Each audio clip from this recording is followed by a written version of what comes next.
Good evening. Fix my mic here so it stops the hum. Anyway, hello, Doug. How are you this evening, sir? I'll hang out a minute before I start the recording. Just to I know it's Memorial Day weekend, so the amount of people watching tonight may be fewer than normal, and that's fine. Everybody's got things they do. It's a holiday weekend. I certainly don't. Uh, you know, say, oh, well, they should be here instead of enjoying friends and family or whatever. I'm not going to do that. But anyway, hey, there's Ganai. And so, anyway, after the live stream tonight, after I stop recording my podcast, if you guys choose to hang around, just to get off of, hey, it's Catherine. Catherine, how are you? But just to take a break from politics, I'm going to go through some of my absolute, I shouldn't say absolute, but some of my most favorite photographs that I've taken over the last year to 2 years. I've slowly upgraded my cameras and some of my gear, and I just, instead of talking politics the whole time, once I'm done recording, if you guys want to hang out with me, I will show you some of my favorite photographs that I've taken over the last year to 2 years. Some of those being macro, some of those are landscape, and a few portraits in there as well. So hello to Maya as well. Good to see you in here. So let me start the recording. And before I do that, I hope everyone brought their barf bags because you're going to need them for the audio that I'm going to play tonight and break down. The interviews done by Scott Vaughn from This Week in Missouri Politics. But he interviews Lieutenant Governor Mike Kehoe and House Speaker Dean Plocher. So, again, be ready with the barf bags, but I want to break down because both these gentlemen are running for office, and I'm using the term gentleman loosely here. But they're both running for office, and I just want to break down some of the comments because, Vaughn throws a lot of softball questions, and he seems to be buddy-buddy with all these elite Republicans, and so I want to break down the answers to the questions. Yes, Maya says she has her barf bag in position, so good for you. Let me start the recording, folks, and then we'll get into the freedom talk. In the restaurant of life, we're putting freedom back on the menu. It's the Missouri Liberty Report with John Williams, working with grassroots organizations and legislatures to make Missouri the freest state in the nation. Let freedom ring. All right, folks. Good. I just had a brain fart. Welcome back to another edition of the Missouri Liberty Report. Thanks so much for joining me. Last Friday's event, before I begin, a big round of applause to Duncan and the folks from Roxy's Flags for having Senator Eigel here in Owensville. It was a great event. We had about 35 people. It was kind of a smaller venue, but all the tables were filled, and we had a great conversation with Senator Eigel on his exploratory run for Missouri governor. So Duncan and Roxy, and I can never remember her husband's name. I apologize. To you three, you did an outstanding job setting up that venue and having that event. It was phenomenal. I wish, it was one of those, I had to be there. I couldn't do a show. And unfortunately, again, my camera or my phone ran out of storage space and the video stopped at a minute or an hour and 8 minutes. And I was really disappointed in myself.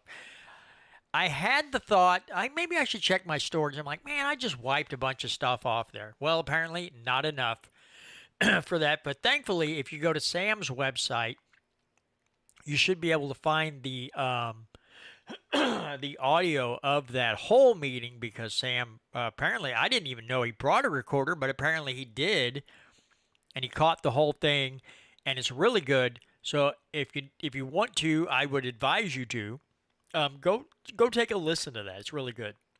And Catherine says they'll be covering Kehoe and Plocher, some of their packs. And Catherine, I want to have you on very, very soon in the next couple of weeks if you're available. Clear my throat here.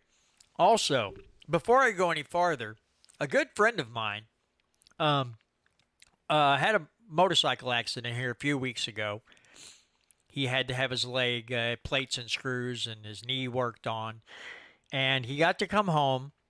And he finally got to get in the shower, and when he did, he just kind of he slumped. So back to the hospital he went, and they found a blood clot in his lung, and now he's on 3 months worth of blood thinners and the like. And he's back home. He got to come back home yesterday. I'm actually going to put a couple of whole chickens in the smoker and shred that, add some barbecue sauce, and take that over tomorrow and visit. But if you're out there and however you do it, you put out positive vibes or prayer or positive thought or whatever, please send them out to my good friend Chris as he recuperates. He's got a long road of recovery ahead of him, and he just, we're staying positive, but the more positivity you have, the better it is for anyone involved. So yeah, give my buddy Chris some prayers, some positive thoughts. Cross your fingers, whatever you do. I'm not here to judge you, but Chris definitely needs more positivity. He's staying relatively upbeat. I don't know how, what he's been through, but he could use some more. So anyway, all right, folks, get your barf bags ready. Because I've got this audio from This Week in Missouri Politics, Scott Vaughn's show, and he has Lieutenant Governor Mike Kehoe and House Speaker Dean Plocher on. And I want to go through now. The Lieutenant Governor interview, it gets a little. I'm going to play the whole thing, but it gets a little long-winded. They just kind of shoot and breeze. But I didn't cut it into clips. I just left. The only thing I cut out was the commercials right in the middle. I left everything intact. But we're going to go through this. And again, get your barf bags ready, and because I've already listened to it, and it just made me want to hang myself from the ceiling fan in my office. I did not, but I wanted to. But with that being said, let's get into these interviews and we'll break them down because we know Mike Kehoe is running for governor, and we know Dean Plocher is going to be running for lieutenant governor. And we have to get these facts out about these two gentlemen. Who they claim to be and who they really are two different things. So we got to push this message. We got to get a head start and let people know about these two statists or rhinos or whatever you want to call them. So with that being said, let's start the audio.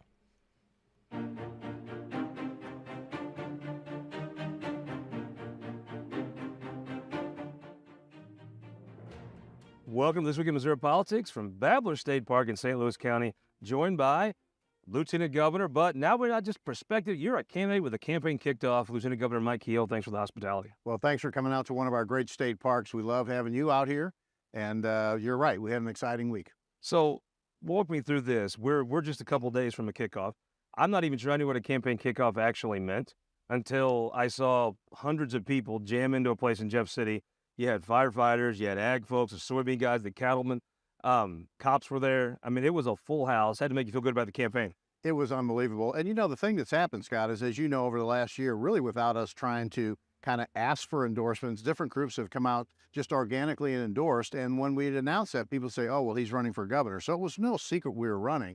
But my core group of people, my supporters, the businesses, the friends, the community people that Claudia and I have been around for decades said, when are you going to have a campaign announcement?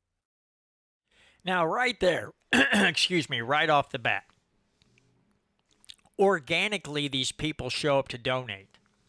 Do you really think they organically showed up to donate? Really? Really, Mr. Kehoe? They just organically show up? He's talking about these, police, firefighters, agricultural, cattlemen association. These people vie, especially like the cattlemen's association and things like that. These agricultural groups are vying for tax credits. They're vying for legislation, or they're vying for taxpayer money. Okay? They're in the race for taxpayer money or for tax credits that are things that are unconstitutional. They know they're going to get it from this guy, right? So that they're going to organically flock to someone like Kehoe because he's already proven that he will, he'll tax you more, like the gasoline tax that he's so in favor of. In fact, I think he's been quoted as saying the tax could go higher. It should be higher than that. It could go higher than that. He'd be fine with that. What happened to those funds, right? The first thing that happened, salaries went up. And not workers' salaries. The higher up salaries went up. So that's the first thing that happened with the gasoline tax that you pay at the pump, is salaries went up. This guy is cool with that, okay? Because the MoDOT people love him. So we should be wary of that right away. That should perk your antenna up to say, hey, what's going on here? But yeah, I love how he says organically they just show up. People with money to donate to a campaign don't organically show up. They don't just randomly show up and go, let's see what this guy has to say. No, they know his track record already. In fact, when a guy sells a couple businesses and runs for political office, sometimes that makes you wonder if he's got all that money coming in from a couple different businesses, why is he running for state politics? Now, we've seen business owners who run. Our own Senator Ben Brown, he still owns his business, but he ran because what he saw during COVID. He's proven himself to be a lover of liberty. He doesn't just say things and then, what have you. This guy is he's a statist. He's a rhino. That's what he does. That's who he is. So when he says organically shows up, he's full of what. Let's continue on. And so we thought, let's have a campaign announcement, because that was, we were grateful all those groups were there, but we also had a lot of community people that have been with me from the start, and they wanted to get ginned up and excited. As you saw, there were a lot of excitement and everything, and it was a lot of fun. And so we're really happy with how it turned out. So how did you log down the greatest MC in the state, Mike Deering? He's tough to get, but I've been a member of the Cattlemen's Association for 20-some years, so you just threaten you're going to drop your membership, and Deering will do about anything. I tell folks that, around this state, if you're not a member of a group that's endorsed Mike Kehoe, you're just probably a homebody, right? Walk me through We've got more coming, by the way. What that means. When you get the endorsement of a group, what does that actually mean? It's really humbling. You know my background. You saw the video we launched the other night. It's really humbling to have these statewide groups come forward, especially ones that I've been associated for a long time. Like I said, I've been a member of Farm Bureau Cattlemen's Association for a long time. I've been around a lot of these ag groups, and when they come forward and say, you know what, we think you're the right guy that represents, our industry and that we can move forward, it's an incredible feeling. Again, we if you're at the helm, we can move forward. Move forward with what? Here's the thing, folks. I don't have a problem with ag. I don't have a problem with farmers. I don't have a problem with people who, produce the food that we eat. Absolutely no problem with that. What I do have a problem with is the elitists in these cattlemen's associations, these big ag guys, maybe these corporate farms that come in and lobby to get themselves, again, tax credits or whatever, special treatment, while farmers as a whole are being trampled all over. And we'll get into some of the reasons why in a little bit.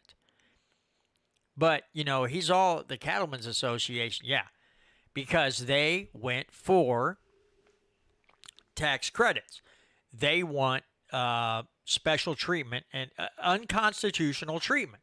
Now, again, I understand that between the feds and even sometimes the state, regulations on farming is leaves a little bit to be desired as far as there's way too much. Needs to be trimmed down. And that's things that maybe the state could work on by saying, here in Missouri, we don't recognize so-and-so regulations. We're not going to enforce them. Kind of like with SEPA. If you want to enforce them, you got to bring federal agencies in to do it because we're not going to do it.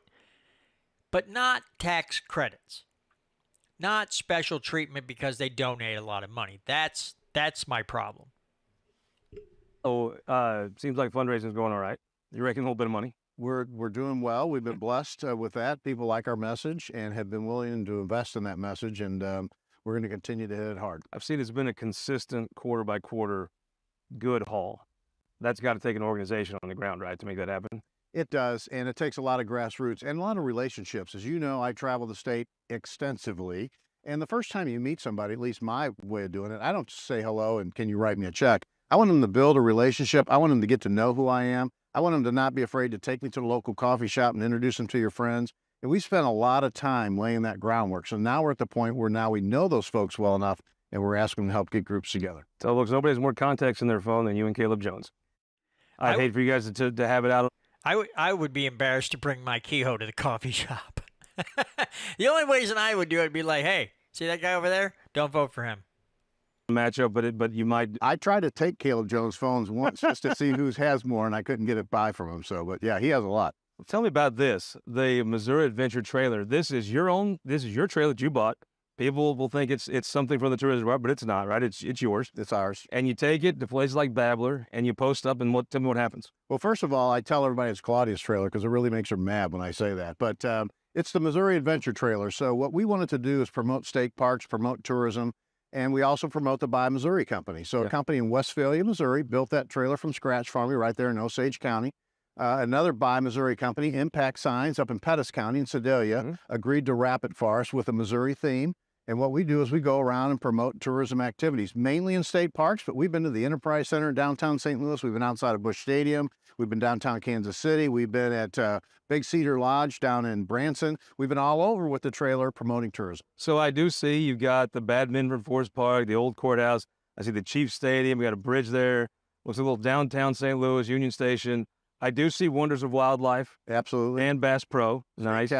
State Capitol, going on into some farms. 66, I like it. I don't see Busch Stadium on there. That is missing. Busch Stadium is coming attraction because, you always got to have a new piece coming to the adventure trailer. And since it's vinyl, we can stick Busch Stadium right on there, yeah. Right over one of the top of the cows, and that will make dairy. So do you cook some pancakes when this shows up? We do, and so we do it for the campers who are in the campground, the park staff. We have great staff in these parks that really work their tail off.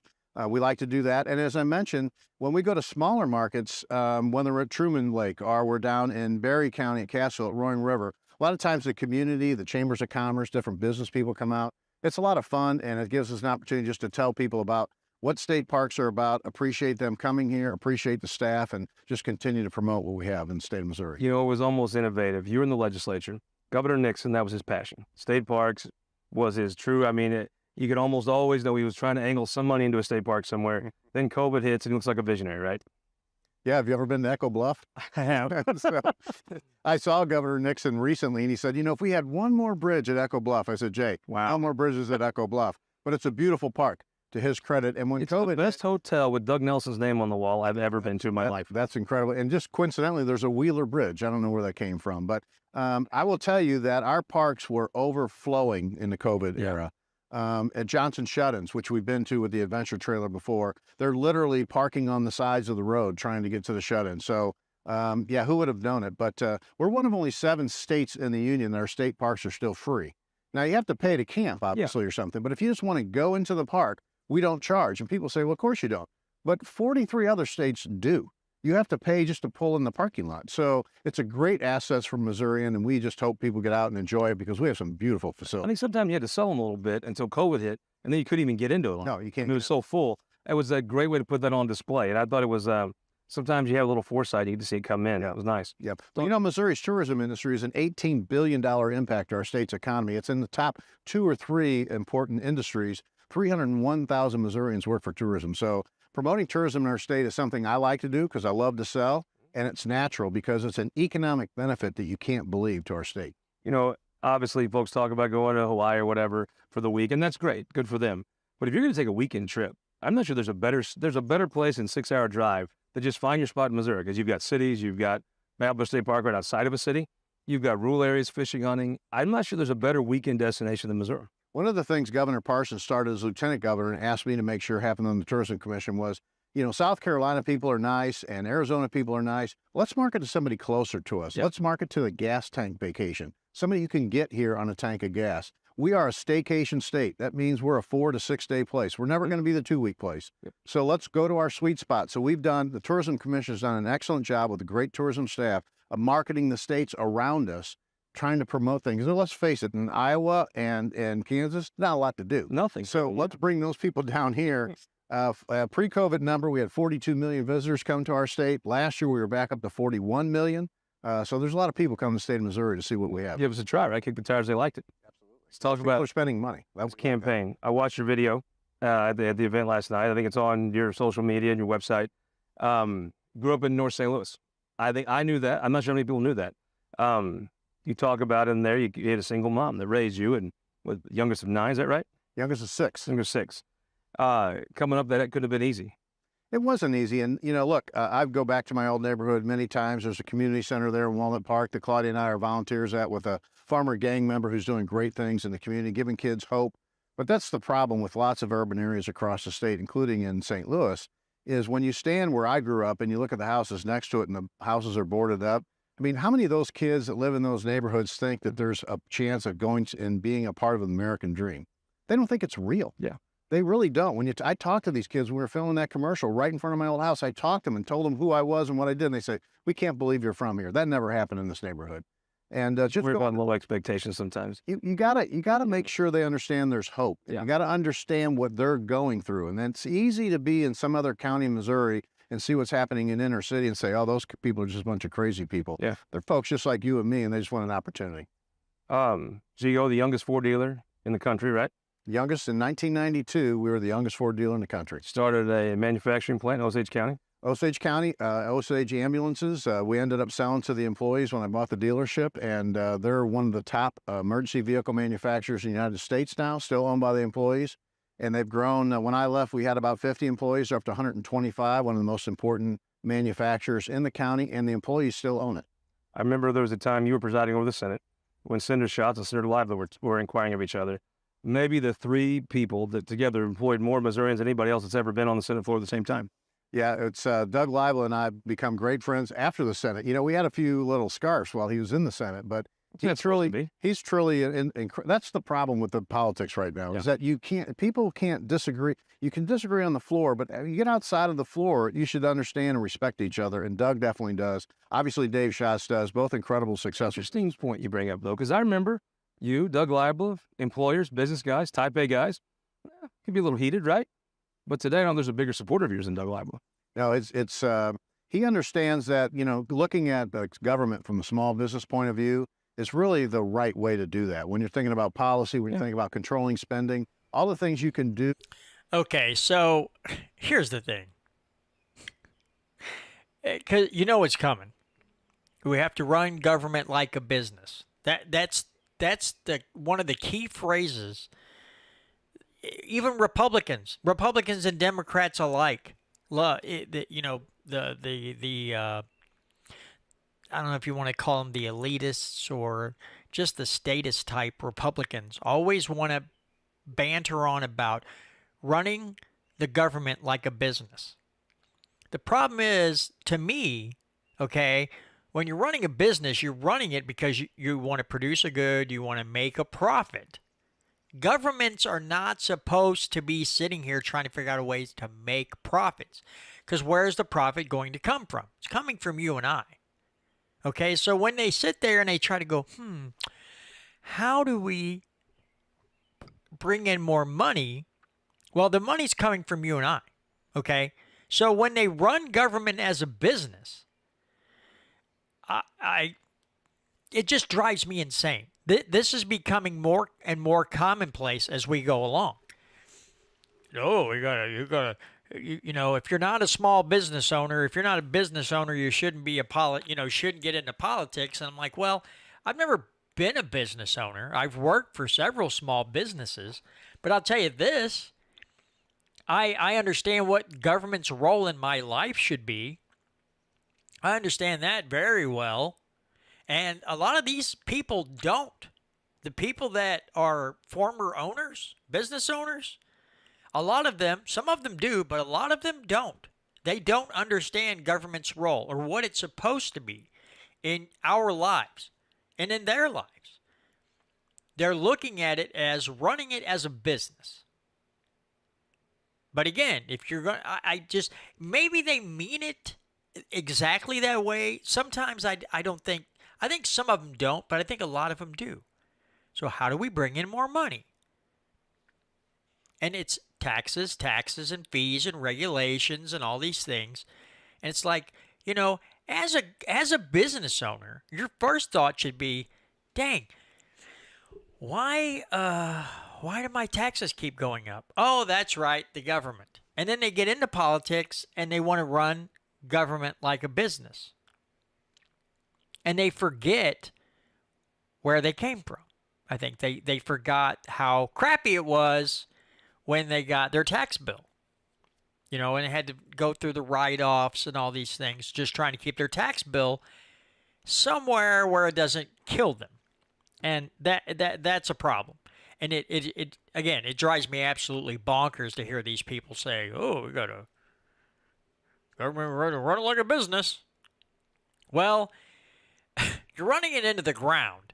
You know, you're literally taking your business and putting it on the back of every citizen in Missouri and saying, "Hey, you got to help us keep our business afloat." When half your almost all your products suck. We don't want to buy them. Why are you putting that on us? You know, why don't you figure it out and maybe, I don't know, take it easy on us a little bit, not tax us so much, let us keep more of our money, and then you don't spend like idiots. Business person's point of view, Doug agrees that I would have the characteristic to do that. Doug would have the same characteristics. Well, you can't say run it like a business to someone that's never ran a business, right? No, right, exactly. Let's talk about an issue that's been brought back. One of your opponents in the gubernatorial race, Senator Eigel, they didn't pass a ban on foreign ownership of ag land during session. It's kind of one of those things on the internet all the time. At the end of the day, I've seen you come out to put together a ban that would protect jobs, but also keep China from owning Missouri farmland. Yeah, look, you're not going to meet anybody in the state of Missouri or probably across the United States that wants to let one of the enemies of our country buy land next door to them, or for that matter, in the state anywhere. So it's the practical matter is we don't want enemies of our country being able to purchase property in our state. How we get that done has been debated both between the House and the Senate, but at the end of the day, we'll figure that out. You got to have some businessmen in that room because you won't put somebody out of a job at Bear, right? No, you don't. You definitely don't want to risk what you've already got, because not only is that company potentially foreign owned, but it could have hundreds, maybe even thousands of Missourians working for them. I mean, an issue that you hear when you're out doing flapjacks at a state park, or you're just on the campaign trail. What's an issue folks come and talk to you about? The number one thing people talk to me about, and we touched on a little bit, is crime. I mean, it doesn't matter what part of Missouri you're living in. It's not just an urban thing anymore, because look, folks that live in Butler County want to go to a Cardinals game. Yep. You know, they might be going to Siteman Research Center for cancer treatment. They want to be able to come to the urban areas as much as they like to make fun of the city slickers. They want to be able to come. They're easy to make fun of sometimes. And certainly if you live in the city, that's your concern as well. So getting crime under control is something that I hear a lot about, no matter what corner of the state I go to. Saw a lot of cops at your event this week. I think got a lot of support from those guys. Well, you know, the cops raised our family.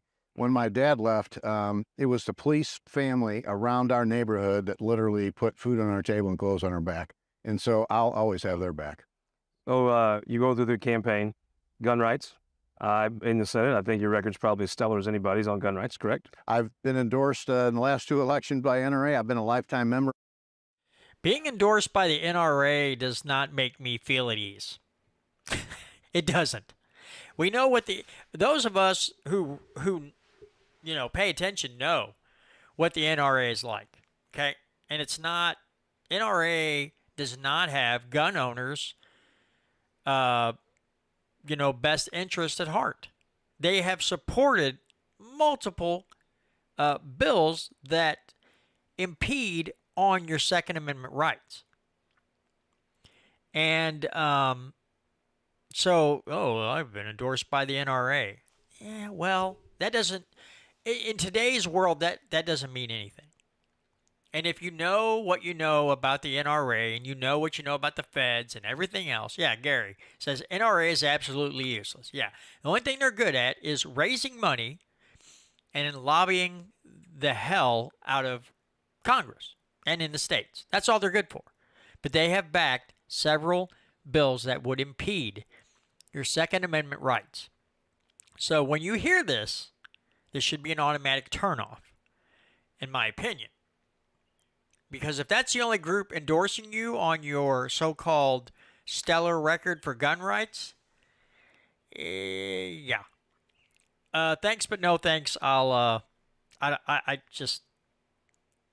with somebody else.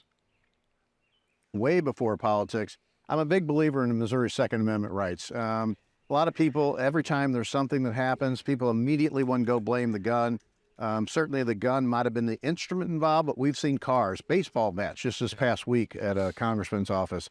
It's a mental health crisis that we're facing in this country.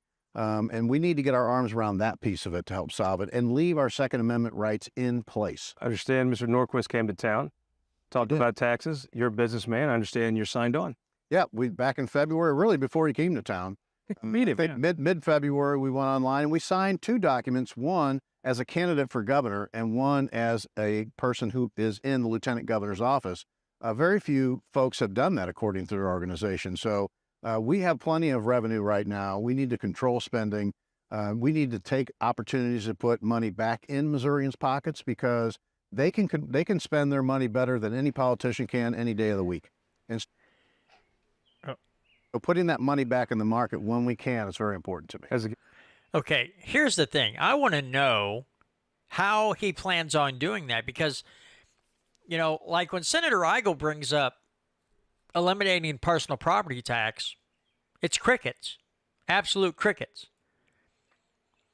And, that was a perfect, it's a perfect way to help every Missourian out. Anybody that owns anything. But, when you talk about doing these things, you don't get much of a reaction out of them. Or it's, oh, we can't do that. Here's the thing. I'm just going to give this to you in a nutshell, and this is my opinion, okay? But when we talk about every time you bring up eliminating the personal property tax, you get some people are like, yeah, let's do it. You get other people like, well, what about the firemen and the police and this and that and the other and schools and so on and so forth. And instead of saying, I wonder how we could do that, there's just a flat out no. But again, we're one of 23 states with personal property tax, right? And out of those states, we're the 3rd highest. How are the other 27 states able to have fire departments, police officers, roads, schools, libraries, everything else? They still have all these things. It's not like you have 27 states that don't have any of those, public services. So it's like, what do you mean? It's lazy behavior. It's lazy. Now, Senator, after the amount of the revenue increase that this state has seen over the last few years due to inflation, what he said the other night was he could have eliminated personal property tax, and out of the $2 billion extra revenue that the state has brought in, $300 million would still be left over. Okay. Now, of course, somebody asked a question, and rightfully so. What happens, let's say somehow inflation goes down or whatever. I don't see that happening for a long, long, long time. Let's say it went back down and their revenues dropped. What would they do then? I mean, the state could have a usage tax, right? a consumption tax. And they would bring in more money probably than what they do now. I mean, the federal government could do the same thing. They could just put a flat 10% tax on everything, and the government would actually get more money in taxation than they do right now. But here's the problem. If the government is not imposing taxes on your income, they cannot make you a slave to them. This is ownership. This is about ownership. This is about the government trying to own you and regulate you. If there's no tax on your income, it is much harder to control you. But the state could do it. The state could just impose a tax, and every time you buy something, you just pay this tax, right? They could figure out a way so at December 1st, you don't get this gigantic personal property tax bill in the mail. But because of laziness and, and instead of sitting there and just getting these people who freak out and think that all these public services, police, fire departments, libraries, are all going to go just thrown out the window because they don't know how to think. The politicians play on that. They know there's other ways they can do it. They choose not to do it. Why? Is it too hard? Do they not want to put in the work? Can they not ask the states that don't have one? And then see how they do it? No, they don't do that.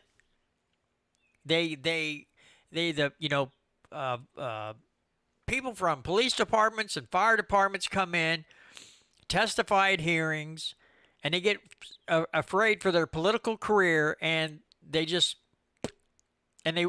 won't go through it. They won't eliminate the personal property tax. It's ridiculous.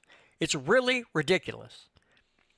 But so when he's like, "Oh, I think we should put more money," when you are okay with tax credits, when you're okay with a gasoline tax raise, you are not for putting more money back in people's pockets, controlling spending.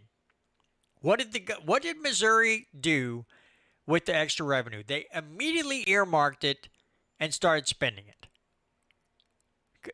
We can't refund people money. We can't give them some back. No, we'll spend it. He'll spend it. Guarantee you, he will be one of those people. You won't get a tax rebate. We're going to figure out a way to spend it. If he's governor, he's going to have things he wants to spend money on. I mean, he's talking about all these, state parks. There'll be more money going to state parks. All these things. So it's drivel, and I don't like drivel. Let's continue on. Really? Nice. You're sitting in the Senate, and you see that funding package come through that actually built I-70. Yeah, I mean, two credits I got to say. The conversation would have never started without Governor Parsons saying, "Here's my idea," which was St. Louis, Columbia, Kansas City pieces, and then connect the dots later. But it got everybody thinking. And then Senator Huff, of course, came up with the bonding, got together with MoDOT, myself, and some other people and said, "How can we really just do this all at one time?" Missourians will never understand what a game-changing impact that project is. The number of jobs is tens of thousands of jobs for years, and the safety that roadway is now going to be known for, plus the economic benefits that I-70 will provide for our state. It's talking about economic growth. It's a game changer. It's a generational game changer. If you're Missouri like a business, you'd make that investment, right? It'd make that investment, and credit to Senator Huff. The environmental impact study, which gets 44 going, is part of that bill as well. And so that roadbed is going to be needed for our expansion and repair. So let's hope we can get 70 done and look at 44 corridor. Governor Kehoe, thank you so much for the hospitality, the trailer, and having us here. Well, as the campaign unfolds, you'll come back and talk with us. You're welcome to the Missouri Adventure Trailer anytime. You can even go in there and watch a Cardinal game if you want to. I'm going to bring a sticker, and I might take you up on that. That's perfect. We'll be right back. Speaker Dean Plocher is going to join us here at the Adventure Trailer after this. Welcome back to This Week in Missouri Politics from Babbler State Park here in, we're going to call this close to your district. We're joined by the Speaker of the House, Dean Plocher. This is close to your district, correct? It is. It's West St. Louis County. We're just a few miles away. We're out here in the country, right? It is for St. Louis County. Is this where Missouri starts, about right somewhere in here? Maybe a little west of here. Franklin County is just a mile away. Well, I got to tell you, when I've interviewed you at the start of session, interviewed you in the middle part of the session. And the biggest accomplishment, I think, when you look back on your career, you're going to be able to point to is the rebuilding of I-70. And I'm not sure that anybody thought that was even possible till the end. Well, we didn't, but it's a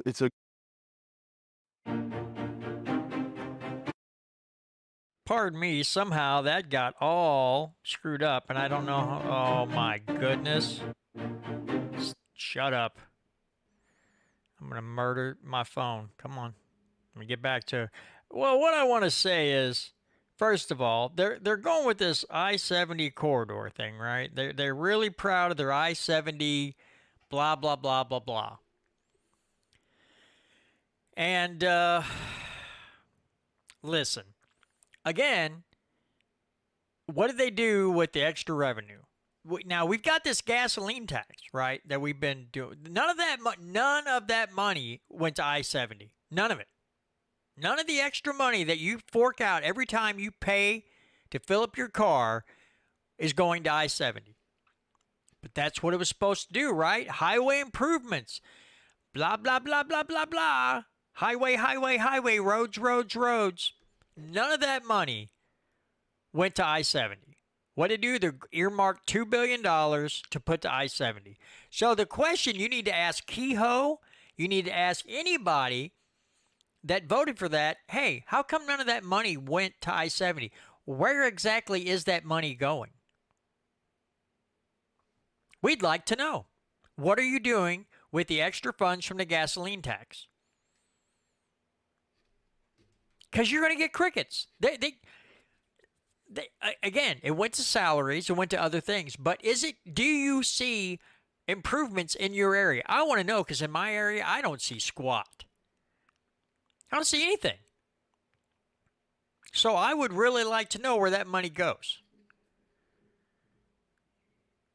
And I think a lot of people are wondering the same thing. So do not let the Plochers and the Kehoes of the world sing you this pretty song on gasoline taxes and then pull what they'd pulled here. Let's continue on. It's West St. Louis County. We're just a few miles away. We're out here in the country, right? Sorry, It it's is repeating. for St. Louis County. Is this where Missouri starts? About right somewhere in here? Maybe a little west of here. Franklin County is just a mile away. Well, I got to tell you, when I've interviewed you at the start of the session, interviewed you in the middle part of the session, and the biggest accomplishment, I think, when you look back on your career, you're going to be able to point to is the rebuilding of I-70. And I'm not sure that anybody thought that was even possible till the end. Well, we didn't, but it's a great investment in Missouri's infrastructure. Missouri has a great geographical advantage, and this really helps play off of that, so we can be the heart of the country with great transportation. The truth is, Florida has beaches, Las Vegas has casinos, Texas has oil. The fact is, we have the center of the country. We have our location. Our geography is what is our special sauce. It is. And the main artery through this state, whether even a hillbilly from Southeast Missouri like me or one of our old friends from Grant City in North Missouri, everything that happens on I-70 benefits the state. It is the lifeblood of the state. And the fact that crumbling, you said drive it wants to see. I mean, the speed limit can be whatever it wants, but when you go west of Columbia, you're going 50 miles an hour. You're rebuilding that's going to be something you can look to your grandkids and say, I was part of that. And the demand is there because you don't go but 100 yards and run into another vehicle in front of you, to the side of you, or whatever. But it is the heart of the state, I-70, along with our river systems that we're trying to grow our ports on. So we're using our geographical advantage to grow Missouri.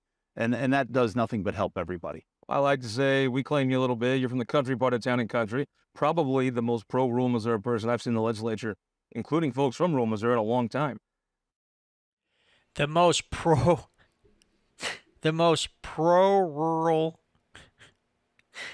Oh my God. And this is what I'm talking about, folks. Now listen, I just do a podcast. I'm nobody, okay? I just do a podcast and I talk Missouri topics. This is news. This butt kiss fest that goes on, it drives me nuts.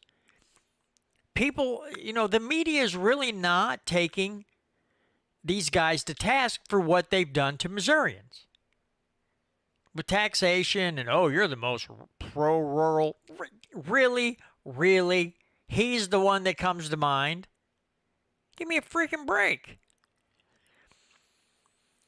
But this is part of the problem, folks. And I'm not on here to beat up on Scott Vaughn, but this butt kiss festival that goes on with guys like Plocher and Kehoe, because they're establishment and we don't want to upset the apple cart, is the reason we can't have nice things. Okay?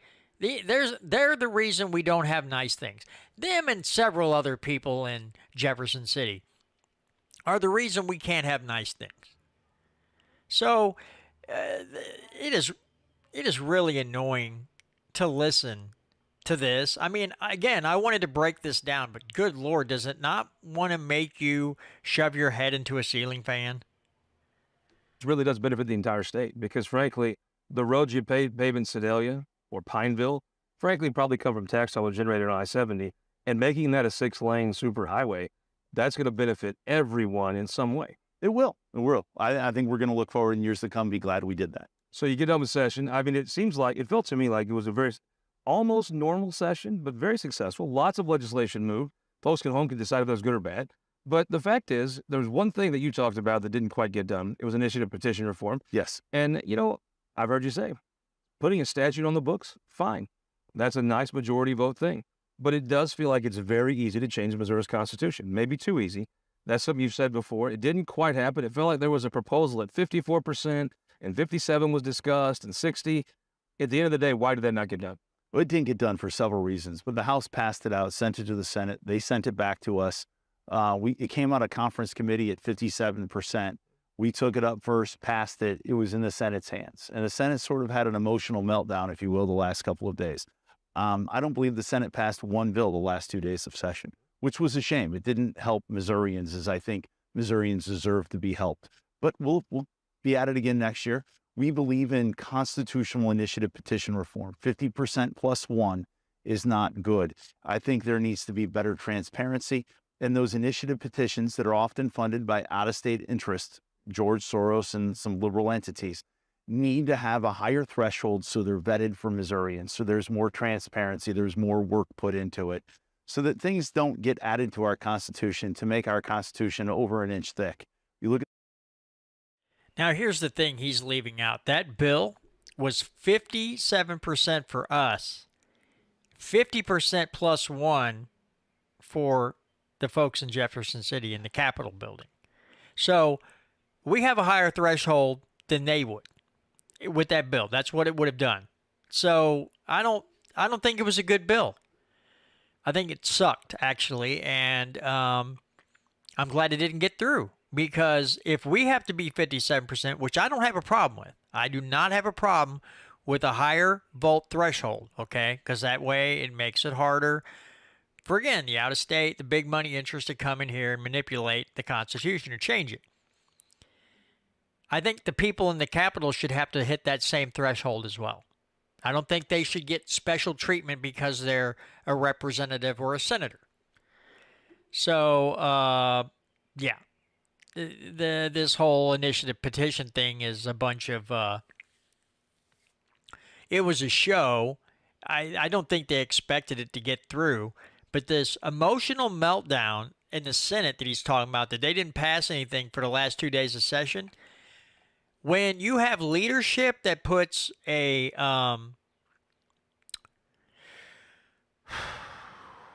sports gambling bill above, tax relief of some sort. Yeah, the Senate said, okay, if you're going to put sports gambling above, getting rid of personal property tax or something like that, how does that, why?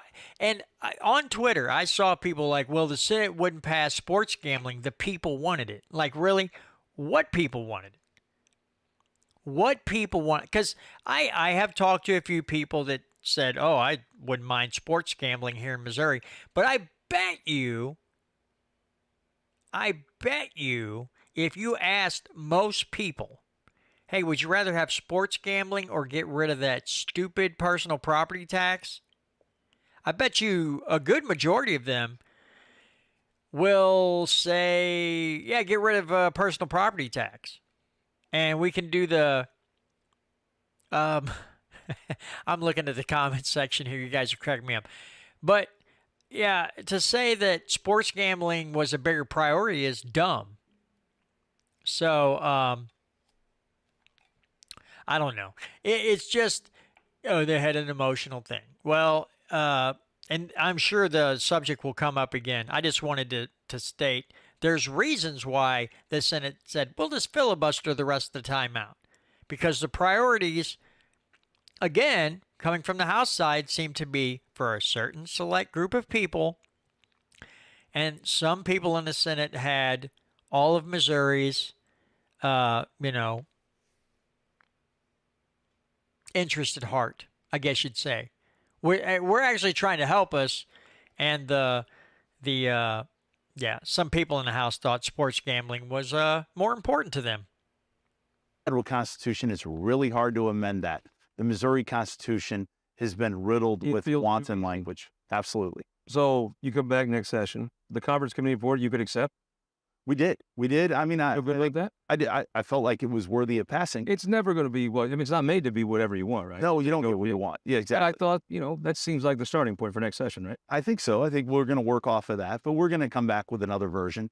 We'll work with the Senate again. Again, I believe it's a priority for all Missourians to make sure that our Constitution is not riddled with silly language and baiting people into vote for something because of candy that they put on the ballot. Let's talk about some things that did happen. From the start, I heard you and Caleb Brown say, we're going to do something to address transsexual boys playing girl sports. You got that done, and even more, right? We did. We had a good session. Earlier I said I think we got a B+. We could have had an A+ if everything had passed, but that's not often the case. But we did pass transgender sports. We passed transgender surgery. We passed Social Security tax. Reduced it to zero. But when I watch people, especially on social media, they'll be like, well, here they go again with some social thing. But I tell you what, you go to Smitty's here in St. Louis County, you go to the Cottage Inn in Poplar Bluff, you're going to hear people talking about transgender issues. Well, I think regular folks were big fans of what you did. If you didn't do it, I think they would be a little bit frustrated. I think they would, and I think they would be deserving of being frustrated. To get a lot of things done to your body or to do things, to drink, to drive, to have a tattoo is all regulated. And you can't do it when you're 14 and 15, as was happening to these children, early teenagers. We stopped that. There are people that are now going to be held accountable if they do that. And our goal is to let children grow up and make these decisions when they turn 18. Two important things. I heard a lot of your colleagues say, look, at 18, do what you want. Right. There were some folks that disagree with that, but I mean, at 18 years old, do whatever you want. And two, this is 4 years, right? Absolutely. Imagine how much people know now about transgender issues that they did not know 4 years ago. And imagine what you're going to know 4 years from now. We hope so. We hope we're going to protect children. That's what we were there to do every day. But tell me about this tax cut. It was a legitimate tax cut for senior citizens. Very legitimate. I mean, our prices across the state, when you go to the grocery store, they're rising. Everything is going up for everybody. But our... Yeah, and guess what? They wouldn't even just acknowledge. They wouldn't even look and think about eliminating the sales tax on groceries. They're admitting that there's a problem with prices at the grocery store and prices wherever you go. But would they even just look at eliminating the sales tax on groceries? Absolutely not. That's just insane. What, are you out of your mind? That would help too many people. But yeah, let's let him blather on here a little bit more. Paid into the system their entire lives. I don't think they should keep paying in when they pay taxes on an investment they're now receiving. This will allow them to afford the groceries. This will allow them to stay in their homes. That's what we want. We want to have a bountiful retirement, enjoy life. And this is a huge impact on their lives. This is exactly what government should be doing, is helping those people out so they can contribute, stay at home, live independently, and have a good retirement. I thought, obviously the end of session gets taken in. It seems to me like there was a lot of normalcy for about 4 months, right? There was a pretty normal legislative session that progressed through. I think maybe expectations got a little bit big because of the last 4 years of kind of the chaos. You have 4 months of relative normal, then it did break down. But tell me what it was like working with Senator Olaf and Senator Rout on their side of the building. Well, I enjoy working with the senators, and that includes all of them. I think our relationship maybe some more than others, right? Well, always, I guess. But I mean, you're there to work together. You're there to work through disagreements. And I think we accomplished that for the bulk of the session. Of course, when you're getting so much done and we got everything, all of the conservative priorities were passed out of the House with 5 weeks to go. The Senate operates differently. I may be a little bit in disagreement with some of the rules, but we put on the table everything that could be done with 5 weeks to go. Didn't cross the line, but I think it creates that expectancy of people when we sent it to them so early, and not to get it all back provided some disappointment. But we did have a good session. I'm incredibly proud of the 163 House members that we have, 110 Republicans. And no, we're just going to attack next year as we do every other year, trying to move the ball to become a better conservative state and protect Missouri values. So folks, about working with a Majority Leader John Patterson. Good. Great. I mean, every day we talk. It seems solid, right? It just seems Absolutely. like a guy that runs a cool, he's just a solid guy. Absolutely. And we both grew into our positions, and every year, every day. All right, well, let's before I have to break for KEYK, let's break this down. So he's not happy with the Senate rules, but I guarantee you that people aren't happy with the House rules that they changed this year, which created the log jam at the end of the year because Senate bills would not be heard until after spring break. So the House created a log jam, but he doesn't like the Senate rules. Okay, there is a big problem there. And then, hey, John Patterson, oh, he's a solid guy. He seems like a solid guy. Yeah, while it appeared that he and Plocher were talking to each other on the phone while SB 100 was on the House floor, looked like in a way to kill it so it didn't move on through. So, yeah. Again, I know you had to get out your vomit, your puke bags, your vomit bags, and I apologize, your barf bags. I apologize for that, but I just wanted to break this down because when I saw this interview, or these two interviews, I was like, wow. I mean, I just thought that maybe I didn't know you could fit that much BS into like 28 minutes, but man, did he manage to do it. But again, folks, these are the guys who are running for a higher political office, and people need to listen and understand. Now, they're saying things, but you got to look at their record. Please don't look at the letter behind their name when you go to vote, because that is meaningless. Nationwide, that's pretty much meaningless. You have to pay attention to their actions, not their words, right? So that's the things we have to do. I know a lot of them are disappointed because they didn't get a lot done during the session. But when it comes to government, when they're not getting a lot done, a lot of times that's a good thing, right? Because that means they didn't have as much opportunity to bend us all over, basically, and just keep heaping on the BS on our backs and expecting us to just buck up and just take it like a man. Come on, what's the deal? We're just here looking out for your best interest and blah, blah, blah, blah, on and on and on. It's horrific. Well, folks, again, if you want to stick around on the live stream, people are in the live stream now, and we'll go through some of the photographs and talk a little photography just to take a break from politics. But to those of you on MOLibertyRadio.us and KEYK, I thank you so much again this week for joining me. And next week, I don't know. I'm looking for some new guests. Patrick and I are going to take a little break from his monthly meetings with me, and I'm going to look for some new guests to bring on, some new material. But thanks again so much, everybody, and we will see you all next week right here on the Missouri Liberty Report. All right, folks, that's the show is done. So let me do something here real quick. Let me bring up. So this is just to take a break from politics, and a few of you might know that I really, really like photography. So I just want to show you some of my favorite images and just kind of go through them with you. This is just a way for me to enjoy the last of this show on Friday night. And maybe you guys will like this, and some of you are not in photography, but it's just something different that I wanted to do this week. So let me pull up photos. Let me get my mug off the screen here. All right, folks. So this one I don't remember. I don't remember how long ago this was taken. This has been a couple few years. And I don't remember. I don't think I had a macro lens at this time. So a macro lens, if you don't know, lets you get in super close to a subject. You can get about a foot away, and then I have 100 millimeters, so you really can get a tight shot of your subjects, and you can do so many cool things with macro lenses. And I believe I took this one with a 55 to 300 millimeter, so a telephoto lens, and it was sharp enough. I kept the camera steady enough to get a sharp image. So when I cropped in, I got this bumblebee sitting on top of flower. Let's move on to the next one. Let's see, hit the right arrow key here.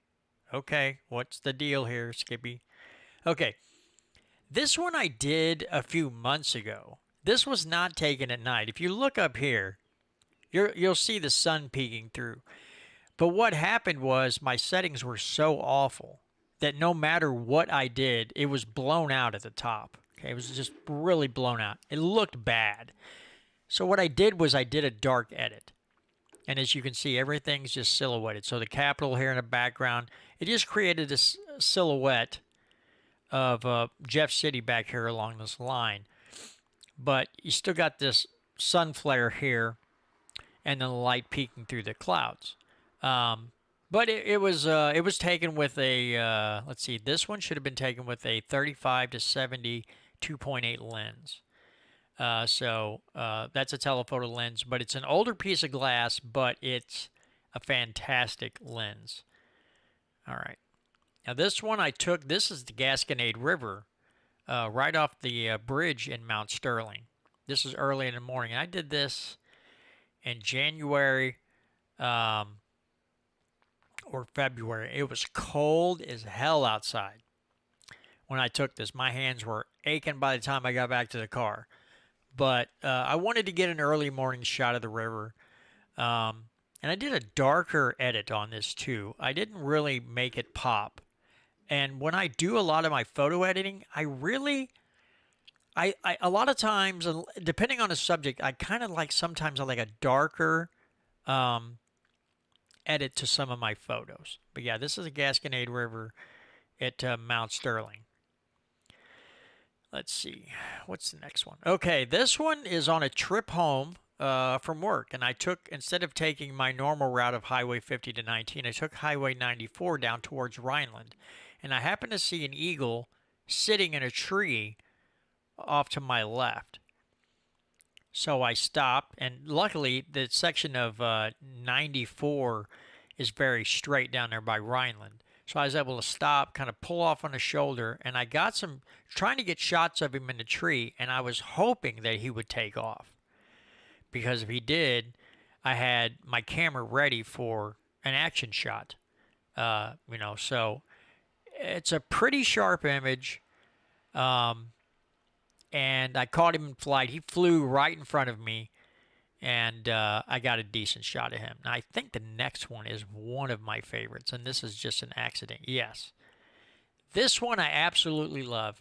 This hawk was in a tree, and every time I would stop the car, he would keep taking off. And he landed on this road sign. And I had my telephoto lens ready. I had my sensor set to my autofocus set to constant instead of a single focus. It was a continuous focus. And he landed on that sign, and I crept up in my car, and I shot this through the front window. I could not get out of the car fast enough. He would have busted on me. So he stood on that sign, and I got my camera up just as he was taking off. And now this isn't a super sharp image. If I cropped in more, the outline would be a little rough. It's not quite as sharp as I wanted it to be, but I love this shot because with the arrow going up and the bird is taking off upwards, and uh, I love that shot. So this one, my wife and I went out to eat for our anniversary. This is in January. And we were on our way home down Highway Y, which runs, let's see, it runs north of Owensville.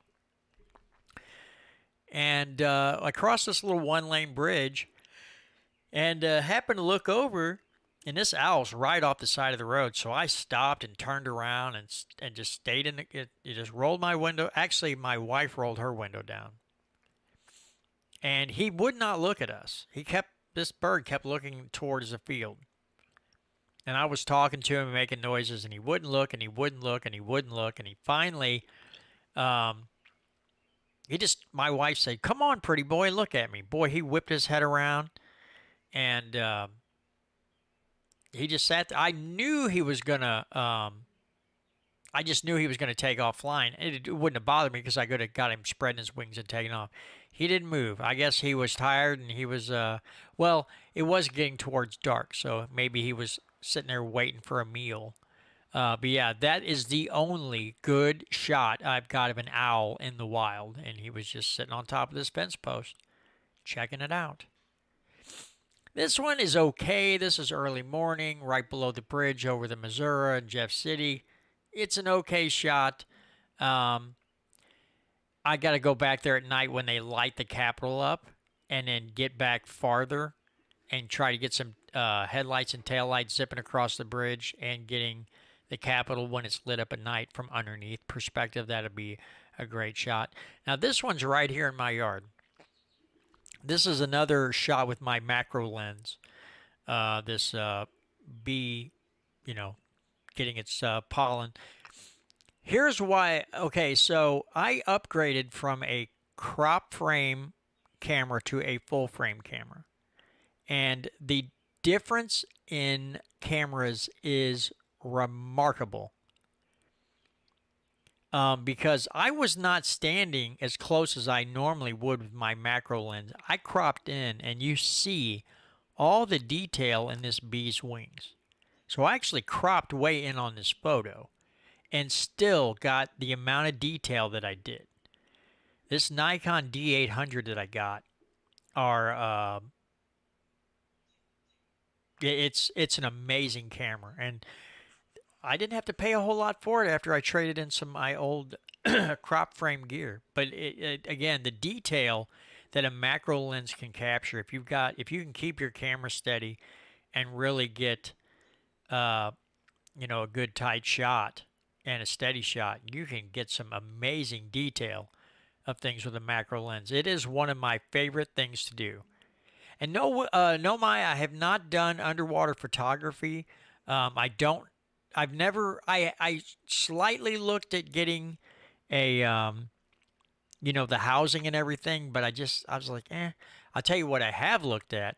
They make blinds specifically for wildlife photography, where it literally, you can set a chair in there. It'll have a kind of an overhang that sticks out almost like a cloth awning. So you can have your lens sticking out, your telephoto lenses, and you can sit inside this blind that you can just carry with you, set it up real quick, get inside, and shoot wildlife. I am looking at one of those. Okay, so this is taken at the Run Center in Jefferson City. There's a little pond down in the bottom, and I carry my lens ball with me sometimes, which is this thing here. It's just this big, heavy glass ball. And there's a little dock that sits there, and I just sat it on the seam in between two boards and got down with my macro lens. And as you can see, the lens ball inverts the image, so flips it upside down. It is one of my more favorite shots. This is something I was like, oh, I wonder what this is going to look like. And I just set the lens ball down and took the shot, came home and edited it, and I was really, really happy with the image. Now, hindsight, what's even better to do sometimes is if you back way off and you don't get in so tight. So you get that image, but then the background of, what you're taking a picture of through the lens ball is going to be in the background, but it will be, the right way. It'll be the right perspective. So those trees will be upright. And so you get what you capture what's inside the lens ball, but you also capture the background. And that'll be something I'll have to um, look at doing maybe this year. Now this is up at Klondike Park, which is out by Augusta, Missouri. Now this is one of those photos that some people are like, and some people are like really great. The reason I like this photo, so this is the Labadee plant for Amaranth right here in the background. The reason I like this photo is because when I edited it, as you can see, it was really cloudy and everything. But when I edited it, and kind of the clothes he's wearing and everything, it made it, when I turned it to a black and white image, and with the way the fence is and the wire and everything, it makes it look like it's kind of actually an old photo. And I just absolutely love this image. Again, this part of the dog is not real sharp.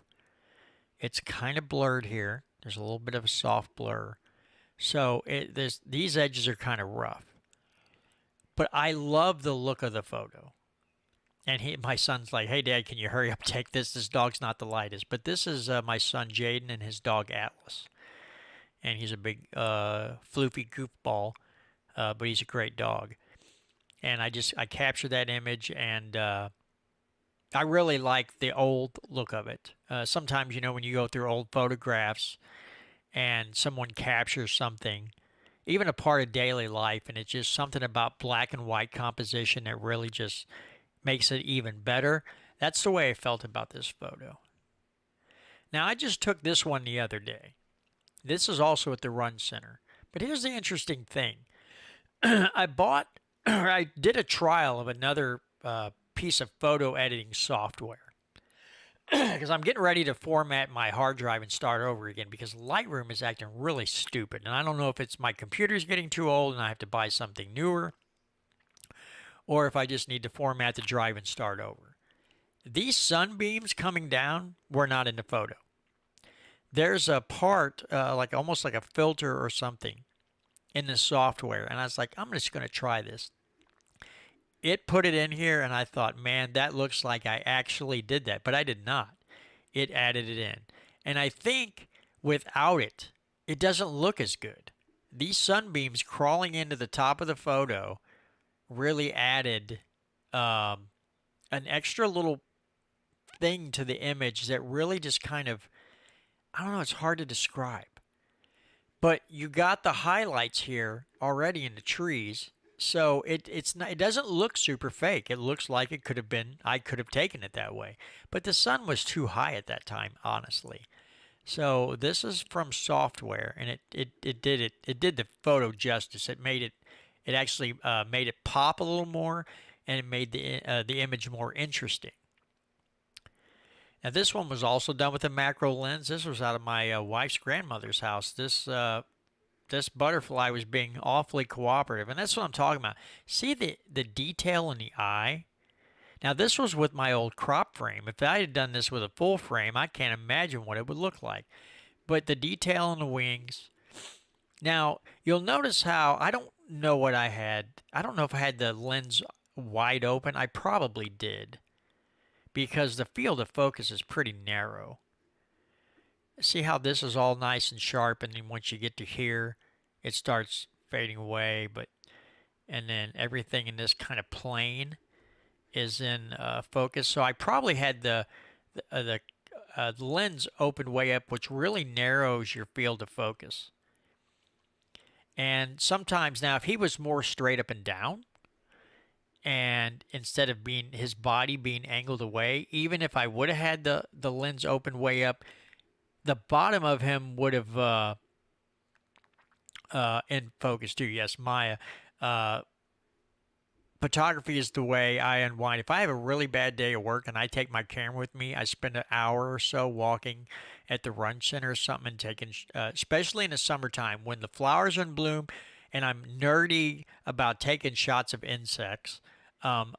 I can just blow to 2 hours of with my macro lens just taking these shots. Now this was taken at Eagle Bluffs, and as you can see, it started snowing, and I was just driving around in my car, and there was all these ducks on one of the pools out there, and I thought, you know what? I'm just every time you open a door, they bust off the water. So I had my telephoto lens on. I thought, you know what? I'm just gonna jump out and hurry up, pull the camera up and take a shot of these. Try to get the ducks flying off the water, and it worked out really well. Now you can tell by the field of focus that some of them are a little more out of focus and some of them, and you get a little blurring towards the edges, but some of them are nice and sharp, and that's what happens depending on. I'm pretty sure I had my lens open or closed down so I would have a wider field of focus. But they turned out really slick. This one turned out really well. Even though I had some kind of hair or something over the image sensor, that is not supposed to be in the image, and it's just some kind of hair or something got over the lens or on my image sensor or something. I don't remember what it was. It's one thing. You get dust on an image sensor, and then sometimes you can just get it off yourself, and sometimes you got to take it to the camera shop and leave it with them for an hour so they professionally clean it. But yeah, this was taken in like February, Eagle Bluffs Conservation Area, which is west of Columbia at Highway K. Now this one's a love-hate photograph. I posted this one on a photographer page on Facebook, and I said, I understand that some people are going to hate this and some people are going to like it, but and it was a 50-50. Some people really liked it. Some people thought my daughter should have been in focus and the fence out of focus. This was taken at 1.8, so the lens is wide open. But as you see, you get a very narrow field of focus. Just this very simple, very small area. Now, as you can tell by the angle, the fence seems to run back and away from me a little bit. As you get farther this way, you can see the fence isn't running straight across, or it seems that way. It might have been. I might have been angled a little bit. But just this little bit of fence is in focus. And people said, oh, this kind of portrays, sadness in the image. And it was my daughter's like, Dad, take a photo of me behind the fence. And I did one in color, and when I turned it to black and white, I loved the way it turned out. It says, okay, Maya says the subject needs to be not so centered. Yeah, I have a bad habit, Maya, of centering my subject a lot. And I know that, and even though I know that most of the time, well, you should either put them left or right for the most part, because our eyes, when we look at a photograph, go to the left and the right of the photograph instead of dead to the center. But I still love the way this image, it's something about it being black and white and the fence breaking up everything. I love the way it turned out. Now here's a couple more that I did do with the macro lens. And I think I took this one at Eagle Bluffs. I think there was I'm pretty sure I saw this guy at one of the little parking areas, and they had some of these flowers growing. And I snuck up on him, and I shot this one. And I got one more. Yeah, I got this one too. But this one is one of my absolute favorites. And I'm on this app called Guru Shots, where they have different themed contests. And this one's won me a few guru picks. And it's just simply because you can see the pollen right here around his mandibles. And it's a very, very sharp shot. And I cropped in a little bit too, because I didn't want to get too close and have it spook off. So I hurried up and got him into focus and started snapping photos. And this one turned out really, really slick. Again, people think I'm weird, and that's fine, but I love taking shots like this of insects while they're doing their thing, especially pollinators like bees and bumblebees and stuff like that. I really, really can lose track of a lot of time. If there's a lot of insects around on flowers, I can spend several hours just walking and taking shots. This one is out Highway 94 as well. This is just some little, yeah, because here's off on the other side of this was so Rhineland would be on the other side of this. I took these shots because you had this gravel road and you had these few trees and the way these clouds were. But I did several black and white photos of this, and for some reason I like this better. I think because it was late winter, so all this was brown, and I didn't like all the browns, so I turned it black and white because I like the way you've got kind of this horizon line for the trees, then you've got the clouds, you've got these trees here, and it's just kind of silhouetted, and it's a darker edit, but I really, really like it. Here's another one I took at run center of some ducks taking off. This one's not as tight in.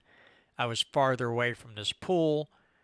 And this is my wife and our dog Luna. This was when we just had her like a couple months. There's a place called Manchester Bottoms. It's a big conservation area outside of St. Louis. It's in St. Louis. And they have huge sunflower fields. So I really like this one because this, like I said, we just got Luna a month or two before that, and we took her out. Of course, it's hotter in Haiti, so she's panting away. But I just love it because my wife's a huge sunflower freak, and I'm always looking for sunflowers to take pictures for her. And last year I went early in the morning. Got up there when the sun was coming up, and the sun was in the wrong spot. I want the sun behind the sunflower. So this year I'm going up in the evening. And then I'm going to get a sunset, and I want to make a nice panoramic for my wife of a sunflower field. Now this one was taken at Eagle Bluffs, and my buddy and I went out looking for I wanted to see if I could find an eagle. And it bugs me because this part of the wing, I didn't have my ISO up high enough where my shutter speed would freeze the action a little better. So right here at the tips, it's kind of ugh.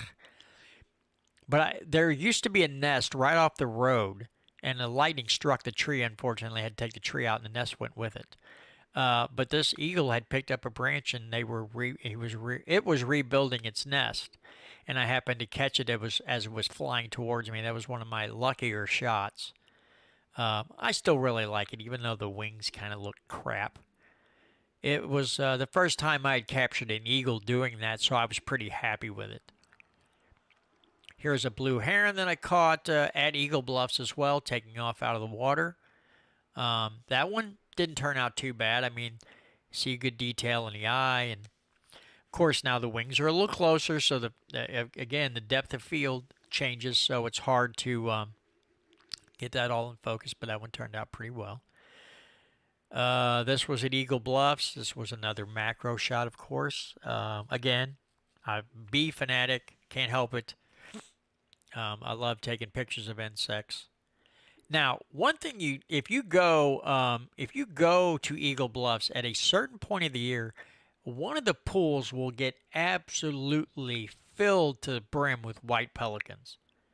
I've seen videos, people sit back and just point their camera, and I mean, there will be one pool just jam-packed, and I have yet to get there at the right time. There were several white pelicans in the water, and I actually got a decent shot of them swimming around. As you can see, it was a very windy day, cold and dreary, but I wanted to get a shot of some pelicans, and I did get that one.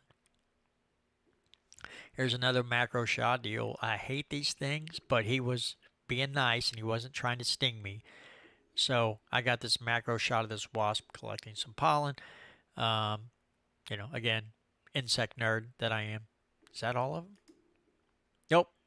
Here's another one from Eagle Bluffs. I was driving back. I came up the road. There was a road back here, and I came up and I wound around to here, and there's this turtle shell, um, and just he was just sitting in the middle of the road. Now, mind you, there was traffic, so he was, in his shell. But I was like, I looked at him in the middle of this road, and the clouds and the trees. That there's a lot of contrast in this photo between the blues, the whites, the greens, and some darker blacks. And I thought, so I just pretty much set my camera on the road, turned it to live view, and started snapping photos. And something about this photo I really like, because it's like, the turtle's gonna be in areas like this, but it just looks like somebody plopped it down and said, "Here, take a picture of this turtle." But he was just sitting there in the road, hanging out, and I happened to snap a shot. Here's another. This one's okay. I've got some other ones. I didn't have enough time to really go through, and this is one of the best butterfly shots that I have. I have a couple other ones. This was taken at the Run Center. This was not done with a macro lens. This was done with a 55 to 300 millimeter. And it turned out, but I kept the camera very steady. The shutter speed was way up because you can see it was a very sunny day. So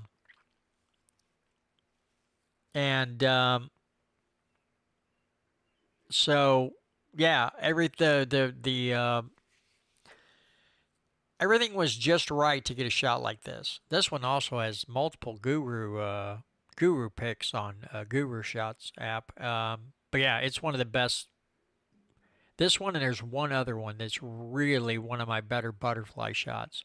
I don't know why I like taking pictures of these things either, but you can see he's got his proboscis out. He's having himself a drink, and I happen to capture a lot of detail in this shot. Now this one, I've got two here in a row from the Run Center. Cardinals are a pain in the neck for me. They freak out easily and they fly away from me all the time. And I really want to, my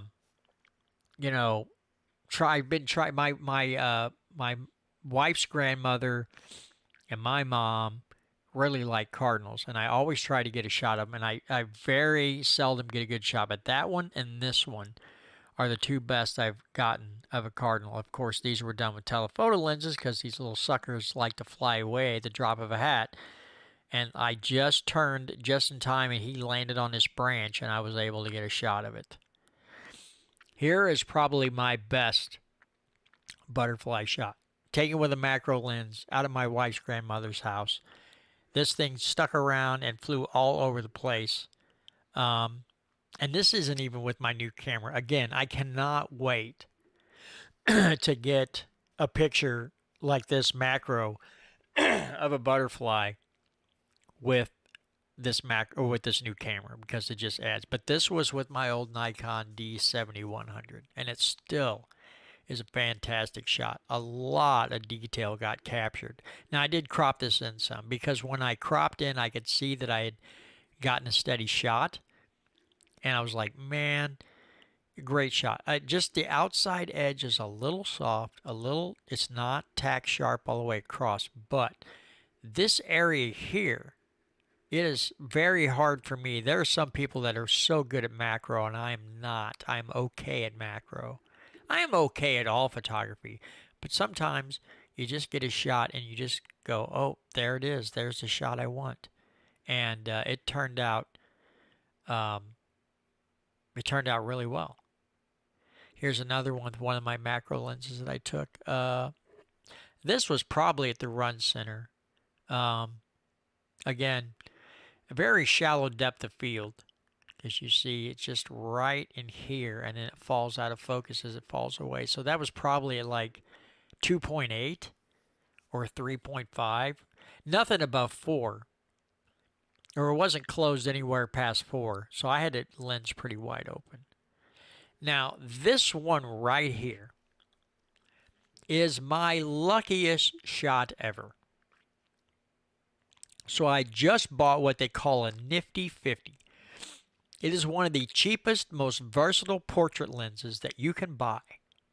Okay, brand new. If one without the autofocus built in is like $120, and I got it for Father's Day, and I took it out to Canaan Conservation Ground that year. Had planted sunflowers, and I saw this bee, and I don't know how I did it. Um, you know, but I happened to be aiming, and this bee got in the photo. I hit hit the shutter button. Somehow he was in just right in the. He wasn't too close or he wasn't farther away. He was right in line with the sunflower, and I took this shot, and he pretty much stayed in focus. This is one of my absolute favorites. Because it was such a lucky shot. Yeah. So Maya, you bring that up. Um, and I have AirPods for my iPhone, and I when I would go to the run center a lot. I go a lot during the summertime. Sometimes I'll go volunteer to go into work for like 4 or 5 hours on Saturday, and I take my camera gear when I get off work. I immediately go to the run center and I walk for a couple hours, especially again when all the flowers are in bloom. I take my macro lens and I go see what I can find. So when I have my AirPods in, I'm listening to like Viking metal. I'm listening to death metal, and I'm taking pictures like this. So if people saw me taking photos, and they probably think, oh, he's listening to classical music. If they took my AirPod and listened to what I'm listening to while I'm taking nature photographs, they'd probably think I was bipolar. Um, and Maya, I do have a photography business. I have done some wedding photos. I've done some headshots. I've done some family photos. I am.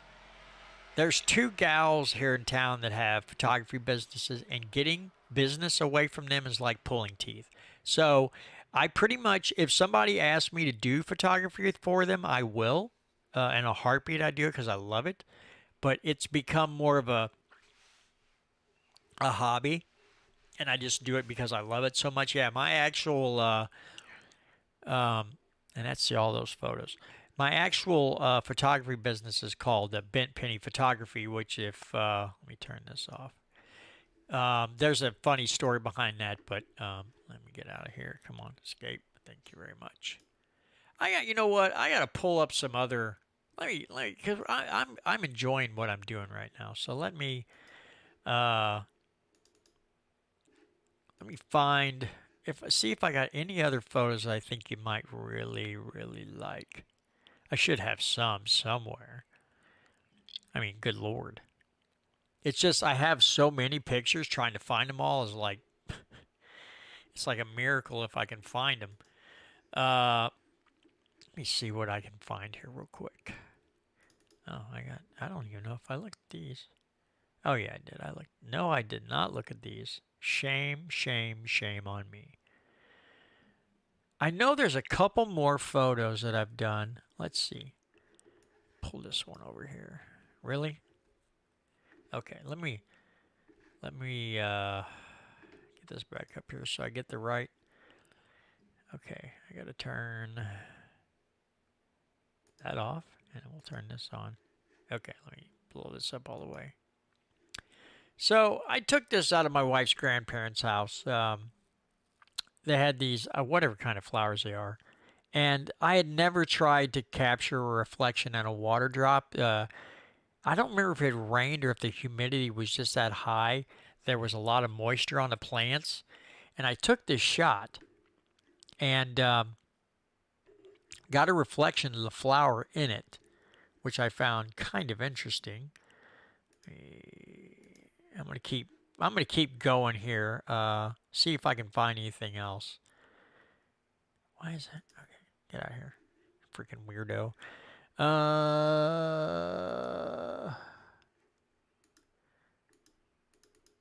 Come on, you butthead.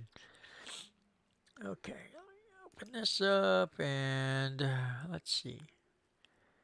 Sunflowers. I don't know what all I had there. Eh, meh, meh, meh. I don't want to bore you too long, but like I said, it was just one of those things where I don't want to talk about politics. Talk about something else I really like. Photography. Um, see if there's anything else that I missed. I would feel silly if I didn't show off, but I can't. What is this one here? Yeah, that's not that great. I'm my own worst. Oh, I want to show you a couple of Halloween photos that I did of me and my daughter did together that I really liked. Let's see. Some people might like them, and some people might not like them. Let's see. No, get out of there, you freaking weirdo. Pull these over here, and then after this, then we'll in the live stream. But I want to show you these two photos. There's something about Halloween photos I love doing. Uh, awesome picture of the AR. Yeah, I didn't even take that picture. So here's one of the photos that I did. I don't even know if that's the good one or not. And here's the other one. She did all the face makeup herself, and then I bought literally, I get what they call it, like food safe stage blood, and that's not the right one. I got to get the right one. That's gonna bug me to no end. All right, now I got to remember what folder I found it in. Dang nabbit. Yeah, that's not the one I like the best though. There's a different one that I like better than that. With that and a candle that looks way cooler than because the focus is better on it. You gotta be freaking kidding me. Did I lose a damn photo like an idiot? I probably did because I'm dumber and about as sharp as a bag of wet hair sometimes. Come on, baby. Where you go? Well, bat poop. I'm going to find it real quick because that just bugs me. I want everybody to see this photo because I freaking love it. Oh, was it down here? Where did it go, Billy? Huh. I had it and now it's gone. See, that's the problem. That's what you get for not sorting out all the oh, here it is. Let's see. I bet it's this one. I bet it's this one right here. Where you go? There it is. Hopefully you see that. That's the photo I wanted. There's something about this. Yeah, I found it. Maya. I love this photo. I don't know why I didn't pull these up earlier. This I forgot about. I absolutely love this photo. And it's the eyes. Now, I don't know if you guys can see it as well as I do. I mean, depending on what you're looking on. If you're looking on a computer screen, you might see it better. But her eye color pops. Now, this is with the nifty 50, the 50 millimeter 1.8. I might have had this opened up to 2.8. Maybe 4, but I'm thinking 1.8 or 2.8. But the flame and then the eyes, I just absolutely love this photo. Turned out so great. Yeah, I just, it's one of those things where I wanted everybody to see, instead we're always, and rightfully so, we have to pay attention to, politics. We have to pay attention to what's going on in our state. But at the same point, it's like, man, I want to talk about something a little different than, politics off, all the time. And you guys join me every week. You have, we have great conversation. And, you guys have been so supportive of me, and I thought, let's just talk about something a little different. Let's look at something else for a while rather than just talking politics. Because we had to do the barf bag with Kehoe and Plocher, so I thought, let's do something that's more interesting. And I didn't realize that Maya, I didn't realize you were into photography. So yeah, I've got some ideas, Maya, like light painting. I want to try light painting where the background is really dark, but then you get your subject in place and then literally take like different colored light sticks and walk around your subject. And so Voodoo Queen, that's not dye. That's stage blood. So it washed off pretty easily. It's food grade, so if you swallow it, it doesn't hurt you. So it wasn't really hard for her to get that off her hands. I don't think. I don't think it was. Yeah, I would definitely want to do light painting at some point. I mean, I did some where kids had sparklers and stuff, and there was like four of them playing, and I just got these. They're just twirling them around, and I was back a ways, and they were up against this tree line, and I had all this really cool stuff. I studied art at New World School of the Arts in Miami. Now, I'm going to be completely honest here, folks. So art, so paintings and stuff for the most part did not interest me that much. I'll be honest. I was just like, I can do with it. But once I started doing photography,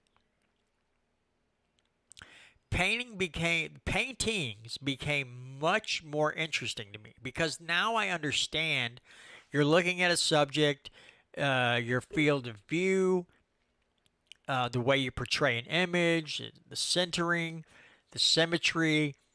You got your rule of thirds. All these different things come into play that you can tinker with when you're painting or taking a photograph. So I have a much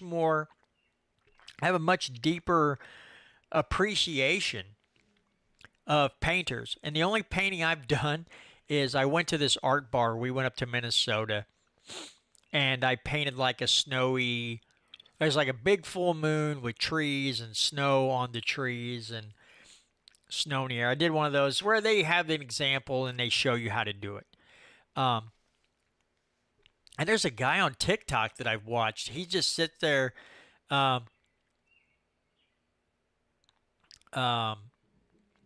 painting these amazing scenes, and he just takes you through the whole thing. He even tells you the colors and what types of brushes he's using.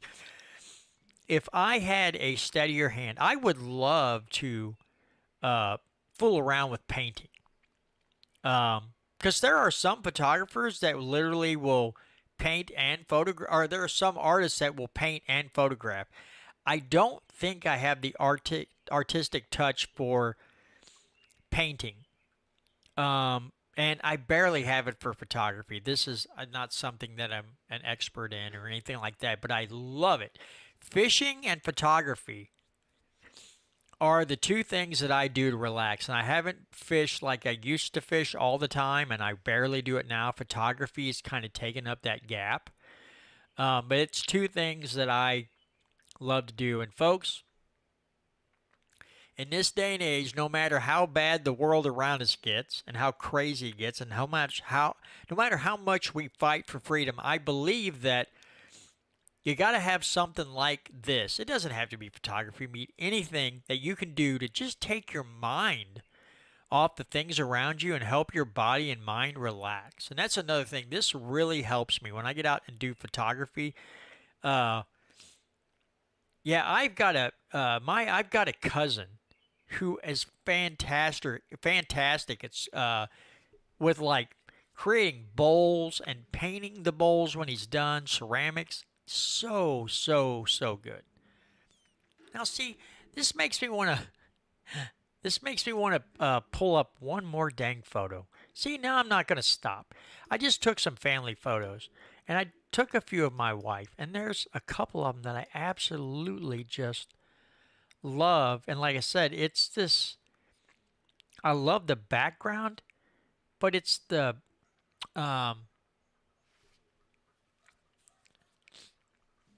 I guess it's the background and the, oh come on, you dirty Hoosier. Let me see if I can pull this one up real quick. But it's just a photo of that I took of her, and the sharpness, the sensor on the camera plus the lens that I was using, and the background, and all that other happy noise. Really? You jackass. Come on. There we go. I love this shot. Now, there's nothing fancy about it.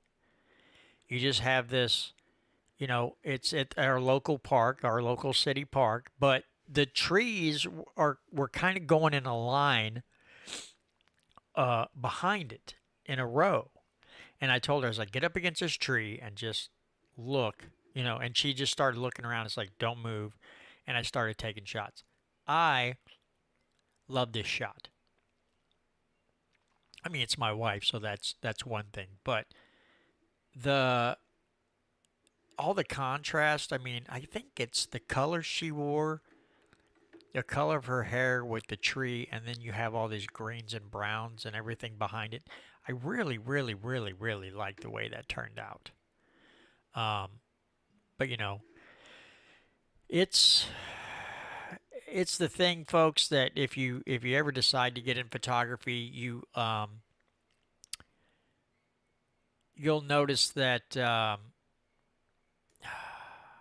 everything's subjective. I've seen photographs that I absolutely love, and people are like, meh. And I've taken photos that I'm just like, eh. And people are like, oh, that's a great shot. And I'm like, really? Eh. I'm not feeling it. I'm not impressed. I'm not that enthused about it. But it is what it is. It's all subjective. Yeah, the subject matter is a cutie. You are right. Maya, I appreciate that. I got lucky and I married way out of my league, like way out of my league. Because I get it. I got a train wreck on my neck, and I'm not afraid to say it, and I don't care because I'm married to a hottie, so I lucked out. But I shouldn't have a woman that hot and that smart. I should have landed somebody ugly and dumb, and somehow I really lucked out. So I'm a lucky guy. All right, folks. Well, thanks for hanging out with me in the live chat for a while and looking at some of my photographs and let me, blather on about it. And I was happy to see that other people like art. And yeah, one of these days I got to go back and try to do another painting just to do it. But eventually this background of mine is going to change. I'm going to have a bunch of my favorite photos printed out and then put them in frames. They don't even have to be like awesome frames. They could be cheapo frames for all I care. And then behind me in my background is just going to be a whole bunch of my photography, just to change it up a little bit. But yeah, that'll be coming sometime down the road. I'm just going to start slowly printing them up and then getting frames for them. And I'm just going to layer the wall behind me in all my favorite photographs. And just change up the background a little bit. It'd be a nice change of pace. But thank you all for hanging out with me tonight. I appreciate it. Let me go on about stuff. And next week we'll be back. Again, Patrick won't be with me. I told him we'll take a break for a few months since session's out. And I'm trying to find some new guests. I got to get that Dan Castile on. I want to try to get Brian Seitz on because he's had some great legislation in the past. I want to try to get him on. Catherine on. I'm going to try to get Sam and Trish Britton back on from MO Liberty Radio. I am working on scheduling Senator Eigel for another interview as well, since he was just up here in Owensville, and he's like, hey, love to come back on your show sometime, And so I got to try to get him scheduled in as well. And maybe some other reps that I haven't interviewed. I got to try to get Ben Brown back on at some time. Michelle Latham, who is fighting the WEF down in Cape Girardeau, will be on with me next month, June 23rd. I do have that one lined up. And I will be trying to line up others as well. So, again, Maya, Voodoo Queen, John Doe, Gary Ride, Ganai, Catherine, Agorist. Let's see who. Tom Martz. Is that it? Did I miss anybody? Jeff Barnett. Oh, I almost forgot about my buddy Jeff. He was in here. But thanks to all of you who joined in tonight on the live stream and the chat. and follow along. And we'll see you all right here next week on the Missouri Liberty Report. Good night, everybody. Have a great weekend. Have a great Memorial Day weekend. Yeah, Charles Lewis, Gary, you're right. I got to get Charles Lewis back on, too. Have a great week, everybody, and we'll see you.